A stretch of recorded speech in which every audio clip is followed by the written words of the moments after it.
John and Linda are coming back for the birth, so you need to leave, Patricia, the mother-in-law, said in a chilling voice. The eldest son and his wife are scheduled to return in 3 days. Me, confused, not understanding the meaning, she continued, You no longer needed to play the role of mom. You've served your purpose. From now on, John and his family will live here. Move out by tomorrow. I knew I was never truly accepted as family. Since I got married, I have been treated as my husband's wife, but I never imagined being asked to leave after all these years. A barren failure like you, I did you a favor letting you experience raising a child. You should be grateful. We have no obligation to support you anymore. James seems to be tired of you as well. James too. I swallowed hard. If it's not just Patricia and John conspiring, then there's no need for me to tread carefully around my husband anymore. I thought it was foolish of them to kick me out, but it was Patricia who started this. What happens to this house from now on is not my concern. It's better to face the reality I could have ignored. I am Mary, 45 years old, living in a popular residential area with my husband and Patricia. Access to the city center is excellent. When we were house hunting, the newly appointed division chief, my husband James, was particularly picky about this place. The rent is high, but the number of rooms and the value of stretching our budget a bit was worth it. My husband James is 8 years older with a history of divorce whom I met through a friend's introduction. His mature, enveloping kindness gave me a sense of security, and even after 2 years of dating, we decided to marry. Even after I revealed that I couldn't have children due to a past illness, his attitude towards me never changed. Likewise, even after hearing about the issues he faced, my feelings for him didn't change. He had a son, John, from his previous marriage. I'm really sorry to ask you in your first marriage to live with my son and me. I'll make sure not to trouble you. Otherwise, I'll definitely make you happy. He promised to reduce stress. He suggested moving to a spacious apartment and preparing a room for me. John is turning 10 this year, and with Mom around, there shouldn't be much to worry about. You don't need to force yourself to become a mom. After divorcing his first wife, my husband lived at his parents' home where his in-laws helped with raising John. A few years later, the father-in-law died in an accident, and Patricia took over as Jay's mother from the first meeting. John wouldn't look me in the eye. Perhaps it's his shy nature or he's entering adolescence, but I didn't mind as long as they acknowledged me as a cohabitant. That was enough for me. Patricia was a quiet and elegant person when she came for the marriage greeting. She was polite, making me believe cohabitation would work out somehow. I will continue preparing meals as usual. James comes home late, so it's okay if mealtimes don't align. Mary, please take care of cleaning and laundry. Understood? I'm looking forward to working with you. After getting married, I switched from full-time employee at a drugstore to part-time to take on more household duties. Because of the division of chores, I started work late and didn't get home until around 8 p.m. But dinner was always ready. The one thing that made living together worth it was this. Patricia and John usually finished their meals before me, leaving me to eat alone, though I sometimes felt lonely even as a married woman. I had come to accept this as our family's way, but Patricia never liked me from the beginning and never considered me family. John, there's a sports event at school before summer, right? When is it? We should all go and cheer together. One day after we had been married for a while, I tried to break the ice with John, who was still distant. As John struggled to find his words, Patricia quickly interjected, We'll go to the school sports event with James. Mary, you don't have to worry about it. Misunderstanding Patricia's words, I thought she was being considerate. I can take off work. Let's all go together. That's okay. You're James's wife. And John's family has always been just me and James. I was quite shocked by her words. When I talked about it with my husband at night, he said, Mom always cherished John. She probably thinks you're taking him away from her. I'll talk to her. Eventually, I started attending the school sports events as a mom, but there were hardly any times when John and I were alone. Except for those events, sometimes John would look at me as if he wanted to say something, but Patricia always intervened. I later learned that Patricia had been bad-mouthing me to John. Mary says she'd be happier with James alone if you weren't around. She's terrible. James is being deceived by her. Telling such things to a teenage boy could understandably make him distrustful of me. It was an unpleasant revelation, but at the time, I never imagined Patricia could do such things. After graduating high school, John moved in with his girlfriend a year after starting his job. They got married once John moved out. Patricia surprisingly stopped doing household chores. Her only enjoyment seemed to be making my life miserable. She stopped cooking, which she used to do, and would wait at the dinner table for me to come home. Without a moment's rest, I would start preparing dinner in the kitchen. "You're really inefficient. It's going to take you all night at this rate," she'd say. I wasn't good at cooking, partly because Patricia had always taken care of it. Every dish I cooked, Patricia would taste and complain. "This is awful." "I'm sorry, I'm trying my best." "Mary, you have such a dull palate. It's a good thing you didn't have to cook for John. It's terrible." If she thinks so, she could cook herself, I'd often think. It seemed like she just wanted to complain.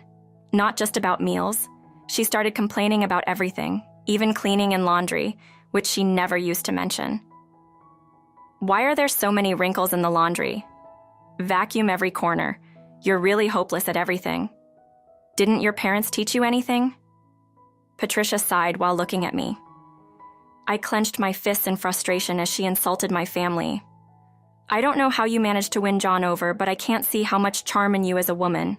She always ended her harassment with the same line. "If you hadn't come, John wouldn't have left." I knew Patricia felt a void in her heart after John's departure, perhaps a case of empty nest syndrome. If belittling me made her feel better, that's how I endured it. But Patricia's harassment intensified after a certain event. That event was a pregnancy announcement from Linda, John's wife, and our eldest son. Patricia was ecstatic like I'd never seen before. "John's baby. It's bound to be adorable. It's my first grandchild, after all," she exclaimed. Watching the two of them so happy, I was glad too. But Patricia's joy was extraordinary. The main reason for Patricia's happiness was probably because John had asked her, "Grandma, can I come back for Linda's delivery?" Probably because he said that Linda's family lived an hour away by plane and had no one nearby to rely on, so they turned to Patricia for help. Of course, Patricia would never refuse John's request. As calls from John became more frequent, Patricia was overjoyed. The day after she heard from him, Patricia started preparing enthusiastically. From cleaning John's room to setting up the bed and making a list of baby items. She was ready to do anything for her great-grandchild. Naturally, I was roped into helping. After coming back from work, "Mary, I finished cleaning John's room, so you can wipe the floors and windows and please wax them too. We're going to the department store to look at baby cribs this weekend." Cleaning and waxing at night after a tiring day at work was tough. Any result in cutting corners resulted in being told to do it over and over. Moreover, Patricia began demanding money from me, and soon the house was overflowing with baby items. "Mary, prepare some money for tomorrow. I found more things I want to get for the baby," she'd say again. "Isn't it wasteful to prepare so much when Linda and her family might not even use it? Why don't we wait and choose together when they're here?" I wanted to accommodate Patricia's requests, but there was a limit to how much money could be spent. "How could you be so cold? It's James's grandchild, right? You're not blood related to John, so it doesn't matter to you, does it?" she'd retort. "No, that's not it. Please don't say that. I just thought Linda might want to choose for her own child," I replied. Perhaps because I had a point, Patricia glared at me. I realized too late that I had gone too far. Without a word, Patricia went back to her room with a look of frustration. I regretted my words, but was also hurt by the way she spoke about my relationship with John. The next morning, Patricia didn't come out of her room, possibly still angry. My husband had a 3-day business trip starting that day and called out, "I'm leaving," through Patricia's door. "Please keep Mom in a good mood. She hasn't been the same since John left. You were worried about her too, right?" "Yes, but if we spend all our money now, we won't have anything left when John and his family visit," I replied. My husband immediately looked irritated. "Are you saying my earnings are too low?" "No, that's not what I'm saying," I said, displeased. My husband left without saying more. My money discussions always ended like this. Since I managed our finances, I couldn't help but think ahead. There was a reason for my concerns. We had been married for 13 years. My husband had provided a comfortable life without any want. "Mary, you can use your earnings for yourself," he had said. So, I saved everything, except for my allowance. Even though the account was in my name, I considered it our shared property.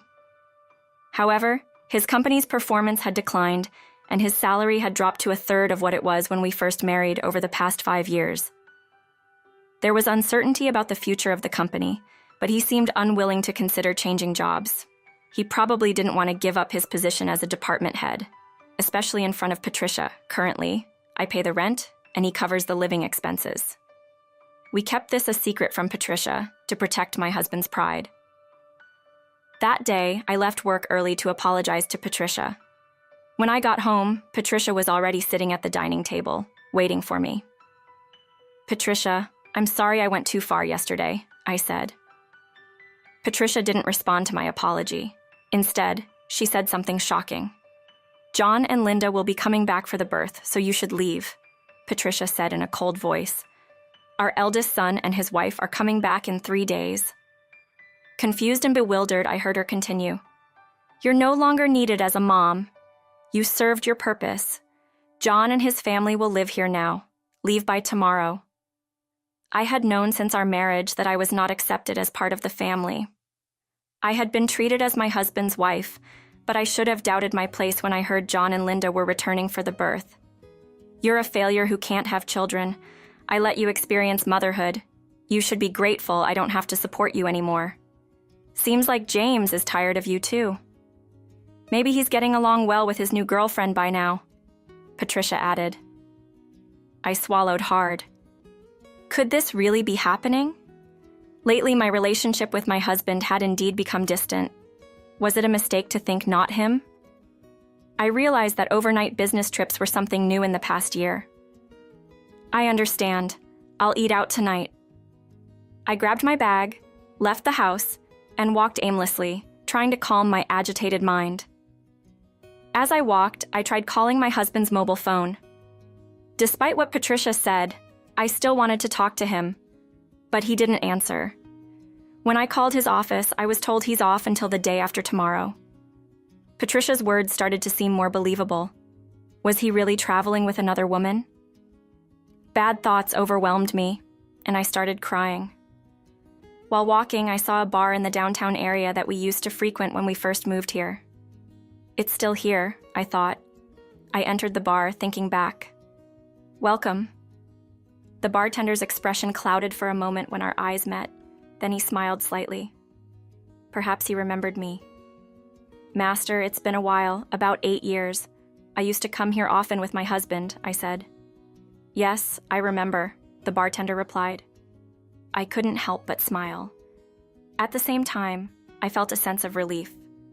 "I'll have a beer and some chicken wings, please." "Sure," the master replied. He was always a man of few words, unchanged from the past. I took out my mobile phone, and the screen lit up.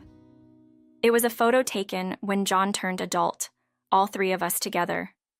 The slim suit we picked out together suited him well. I had wanted to be closer as a family. Looking at the photo, the bar employee brought the beer and chicken wings. Drinking the cold beer seemed to wash away my mental fatigue. "Can I arrange a move by tomorrow?" The next day I searched for moving services. I found one. I also looked up companies that buy unwanted items and saved 2 to my favorites. Changing the wallpaper on my phone screen somehow cleared my head. The beer and chicken wings tasted exceptionally good. I decided to go home and think things over. As I was leaving the bar, someone called out from behind. "Excuse me," the bar employee said, running towards me. "Are you James's wife? I saw the screen on your mobile phone." "Yes, I am," I replied. It felt like a divine intervention. "James is having an affair with Elizabeth, one of our employees," she said, her youthful sense of justice apparent. "So that's why." The master looked that way. My husband was still frequenting the bar, now involved with Elizabeth. They're always talking when it's quiet, and they leave together when the bar closes. They're always together and it's really creepy," she added with a bitter smile. We exchanged contact information. "I'll contact you if anything comes up," she said. Her words felt like a lifeline in my isolated situation. What Patricia had said was true. Once I had cleared my head, anger began to rise within me more than sadness. If I'm going to do this, I'll do it thoroughly and end it all, I thought. I booked the moving company I had saved earlier. If this wasn't just a scheme by Patricia and John, then I no longer needed to be considerate towards my husband. I thought it was foolish of them to drive me out, but Patricia had started it. Whatever happens to this house now is no longer my concern. When I got home, I spent the entire night packing my belongings. There was no more hesitation. The moving company I had booked for 2 p.m. arrived. "Patricia, as you said, I'm leaving today. The movers are coming, so I'm taking everything I bought," I said. "I wish you could just erase every trace of your existence here," I added. I did just that, taking out all the furniture and appliances I had bought, apart from the rent and living expenses I had paid for, everything else from my earnings. Watching the belongings being carried out, Patricia started to panic. "Wait, Mary, what are you doing? We can't live without these things," Patricia protested. "I'm removing all traces of myself, as you wished. From tomorrow, you can start a completely new life," I said, suppressing a laugh. I ignored Patricia's protests and removed everything. She complained to the movers, but it was futile. All that was left in the house were the baby items and Patricia's closet from before the marriage. "Goodbye, Patricia," I said, and walked out. "I've left no trace of myself. So, live happily with James and John," leaving Patricia stunned and seated. I left the keys and exited the apartment. I had my belongings stored temporarily and decided to stay at a single colleague's house for a while. Feeling accomplished, I slept very well that night. My husband contacted me a week later. Perhaps he had been scheming something with the other woman while he was wasting time. I received a message from the bar. I got a good photo and sent it to you. It showed my husband older than I expected, talking intimately with a woman at the bar. Out of a sense of justice, the bar employee had followed them after closing. The photos also included them entering a hotel. I guess he continues his affair even now. Any remaining feelings for my husband dissipated. I asked for the woman's name and address to be researched. The next day, after gathering all evidence of the affair, my husband called. "Mary, where are you? John and his family are here. Won't you come back?" "No, I won't return." Patricia told me to leave, saying I was no longer needed. "John and his family will live there now, right?" I knew it. John and his family were moving in because they had no money. I had heard that John had been job hopping after graduating from vocational school and was now working part-time. "I want you to come back, Mary. I heard you're on leave from the drugstore. Do you have a place to stay?" "I'm fine. Don't worry." Patricia and John didn't like me, right? They must be happy without me. My husband faltered at my sarcasm.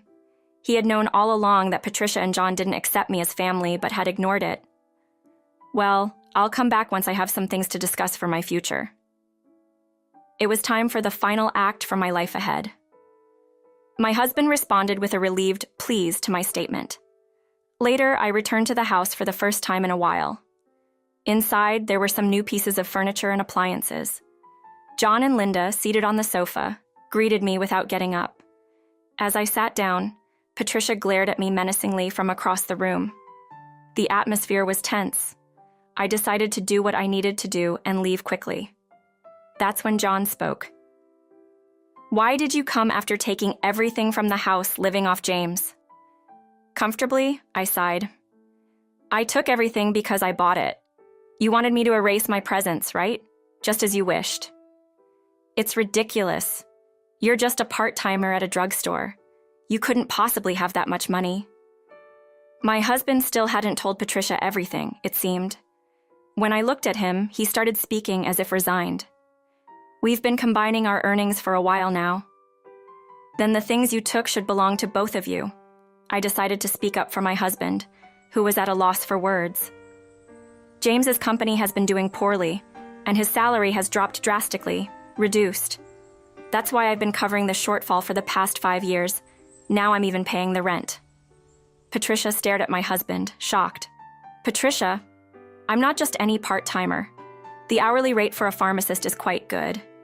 Now I earn more than James. My husband looked away awkwardly. Patricia's eyes flicked nervously between us.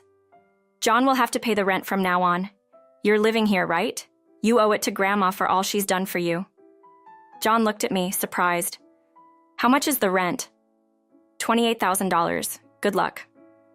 I'm done playing mom, so I don't owe you anything anymore. Get it together. You're about to be a dad. John shook his head slightly. That's impossible, muttering. Linda, hearing this, exclaimed, $28,000. You said living here would be free for rent and expenses. I quit my job. John's salary is only $14,000. What are we going to do? I almost laughed. Linda, it's okay. You can move somewhere cheaper. James still has some salary left. Linda seemed slightly relieved. But I'll be claiming alimony from James and his mistress, so life might still be tough. Linda burst into tears. My husband panicked. What are you saying? Patricia told me about the new woman. I'm done being a wife. That's a lie from Mom. You're the only one for me. My husband probably thought there was no evidence. It had only been 10 days since I left the house. Elizabeth would be hurt to hear that. I'll contact you separately about that hearing. Elizabeth's name? My husband trembled, realizing I knew everything. He sighed, overwhelmed. This wasn't the right atmosphere to write a divorce application. I'm leaving now. Please write and send the divorce papers. My husband and John remained silent, saying nothing more as I picked up my bag and stood up. Patricia also stood, slamming her hands on the table. This is all your fault. Our family is on the brink of collapse, she yelled. I couldn't help but feel angry. You told me to leave, Patricia. You said James had another woman and you interfered with my relationship with John. Everything, all of it, was you. I became emotional regarding her relationship with John. She regrets that she shouldn't have been a little more involved in her relationship with Patricia. John's issue is none of my business. You're his wife. Support him in these hard times. Take responsibility as a family. What was she even talking about? If she hadn't hinted at James's affair or called John back, I would still be happily supporting my husband and this house I've always believed in and supported. James, I don't need that role anymore, nor will I return. I then looked directly into Patricia's eyes and said slowly, I was never accepted as a family member from the start, so I can't take responsibility as one. Patricia remained silent, trembling. I left the room, passing by the silent Patricia. My husband soon agreed to the divorce easily. It seemed he couldn't refute the evidence of his affair. I claimed a reasonable amount of alimony from my husband and Elizabeth. Soon after, the apartment was put up for moving. Eventually, John and Linda went back to their apartment, and Patricia didn't live with them. My husband is considering remarriage, but after the alimony and asking Elizabeth to live with Patricia, she was furious. He's now contemplating whether to place Patricia in a facility after pouring so much love into her son and grandson. It's a bit sad to see them abandon her now. Maybe Patricia is no longer needed either. If Patricia had just stayed quiet and let John come back, maybe we would still be living together. I received an apology letter from John after the divorce. He wrote about wanting to be more affectionate as a child but couldn't because Grandma disliked it. He was happy when I attended school events. I should have reached out more, perhaps building a different relationship. Although our relationship is severed, I hope for John's happiness in his future. I returned to full-time work as a pharmacist and rented an apartment near my workplace. I sold all the furniture and appliances I took to a secondhand dealer, not feeling good about keeping them. Life without harassment is quiet and comfortable for a while. I want to live for my own happiness, not for someone else's.